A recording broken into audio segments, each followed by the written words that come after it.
Hi everyone, welcome back to my channel. ఎలా ఉన్నారంతా? చాలా రోజుల తర్వాత ఈ వీడియో నేను చేస్తున్నాను. సింపుల్గా టేస్టీగా చేసుకునే మటన్ ఫ్రై ఎలా చేసుకోవాలా అనేది నేను ఈ వీడియోలో చూపిస్తాను మీకు. నేను ఈరోజు కాజు మటన్ ఫ్రై చేశాను. రండి చూసేద్దాము. ఎవరైనా చేసుకునేలాగా సింపుల్గా ఈజీ మెథడ్ చెప్తాను చూడండి. మనం 1/2 కిలో మటన్ తీసుకున్నామంటే ఒక మీడియం సైజ్ ఆనియన్, ఒక మీడియం సైజ్ టమాటో ఉంటే సరిపోతుంది. మామూలుగా మనం పాయసంలో అలా తింటాం చూడండి స్పూన్, అలాంటి స్పూన్తో 1 spoon ginger garlic paste 1 spoon వేసుకుంటే సరిపోతుంది. దీన్ని ఎలా చేసుకోవాలంటే ఫస్ట్ ఆయిల్ వేసుకొని దీంట్లో 2 పచ్చిమిరపకాయలు, కొద్దిగా షాజీరా, ఒక 2 లవంగాలు, ఒక చిన్న చెక్క వేసుకుంటే సరిపోతుంది. మనం ఆనియన్ సన్నగా కట్ చేసి గోల్డెన్ బ్రౌన్ వచ్చేదాకా ఫ్రై చేసుకోవాలా. ఆనియన్ తొందరగా ఫ్రై కాదు కాబట్టి కొద్దిగా సాల్ట్ వేసినామంటే తొందరగా ఫ్రై అయిపోతుంది. అది మంచి గోల్డెన్ కలర్ వచ్చే లోపల మనము దాంట్లో కొంచెం అల్లం తెల్లగడ్డ పేస్ట్ 1 స్పూన్, తర్వాత ఈ కట్ చేసి పెట్టుకున్న టమాటాని ఫ్రై చేసేసి, ఈ ఫ్రై అయ్యేటప్పుడే కొంచెం ఈ మటన్ వేస్తాం కదా, ఆ మటన్ వేసినప్పుడు కొద్దిగా పసుపు, కొంచెం కారము, కొంచెం ధనియాల పొడి ఎందుకు వేస్తామంటే మనకు కొంచెం గ్రేవీ టెక్స్చర్ రావాలి కదా, అందుకని ధనియాల పౌడర్ వేస్తాము. అది కొంచెం ఎక్కువ వేసుకోవచ్చు, తక్కువ వేసుకోవచ్చు. డ్రైగా కావాలంటే కొంచెం తక్కువ వేసుకోవచ్చు, కొద్దిగా మసాలాగా కావాలంటే కొంచెం ఎక్కువ వేసుకోవచ్చు.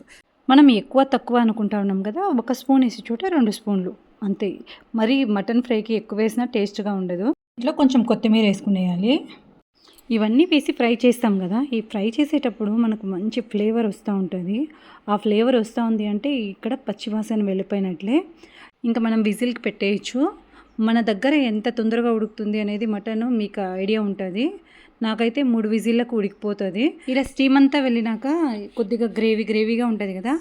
మనం చేసిన మటన్ ఫ్రై అందరికంటే స్పెషల్గా టేస్టీగా ఉండాలంటే మాత్రం దీంట్లో కొంచెం మిరియాల పొడి, తెల్లగడ్డ, మంచి ఫ్లేవరు, టేస్ట్. మీరు ఎప్పుడు చేసే మటన్ ఫ్రై కంటే ఇలా వేసి చూడండి. ఈ టేస్ట్ కొంచెం డిఫరెంట్గాను టేస్టీగాను ఉంటుంది. ప్రతి ఒక్కరికి నచ్చుతుంది. ఇది కొంచెం వాటర్ అంతా ఎమిరిపోతుంది కదా. ఇప్పుడు మనము కాజును యాడ్ చేసుకోవచ్చు. కాజు కన్నా క్రిస్పీగా ఉంటే డైరెక్ట్గా అలానే వేసేయచ్చు. ఒక్కొక్కసారి కాజు మెత్తగా ఉంటుంది కదా, అలాంటప్పుడు మాత్రం కడాయిలో కొద్దిగా రోస్ట్ చేసుకొని వేసుకున్నామంటే టేస్ట్ తినడానికి బాగుంటుంది. మనం ఇలా వేసుకొని కొద్దిసేపు మొత్తం డ్రై అయ్యేదాకా ఫ్రై చేసుకున్నామంటే మటన్ ఫ్రై రెడీ అయిపోతుంది.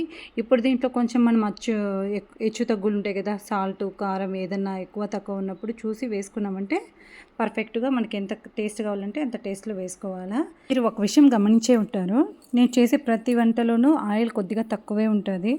నేను ఆయిల్ అయితే ఎక్కువ వేయను. మనకు ఆయిల్ టేస్ట్ ముఖ్యము, టేస్టే కదా. నేను ఆయిల్ అయితే కొంచెం లెస్ చేస్తాను. ఇప్పుడైతే మన కాజు మటన్ ఫ్రై రెడీ అయిపోయింది. ఫైనల్గా దీంట్లో కొంచెం కొత్తిమీర వేసేసి సర్వ్ చేస్తే సరిపోతుంది. ఈ వీడియో అయితే మీకు ఖచ్చితంగా నచ్చుతుంది అనుకుంటా ఉన్నాను.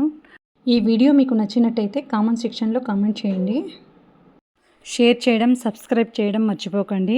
మరికొన్ని వీడియోలతో మళ్ళీ కలుసుకుందాము. Thank you for watching.